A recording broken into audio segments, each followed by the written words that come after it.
ku dhawaad 4 sanadood ayaa ka soo wareegatay markii la dhisay dawladda uu iminka xilligeeda sii dhamaanayo. Mas'uuliyiinta xilligaasi waxa ay sameeyeen ballanqaadyo waaweyn oo ay dalka iyo dadkaba u ballanqaadeen. Haddaba ballanqaadyadaasi maxaa ka hirgalay?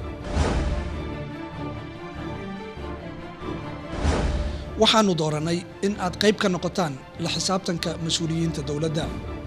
waxaynu baaraynaa sida ay hay'adaha dawladda Soomaaliya u shaqeeyaan. maxaa isbedelay? kadibna waa aynu soo bandhigaynaa.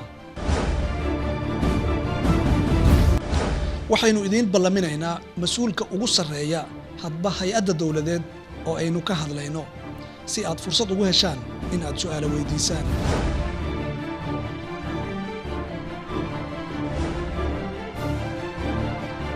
barnaamijka daahfurnaan waa silsilado dooda ah oo aynu uga hadlayno waxa ka qabsoomay ballanqaadkii mas'uuliyiinta dawladda Soomaaliya. ila soco habeen walba oo sabti ah 9 fiidnimo xilliga Geeska Afrika.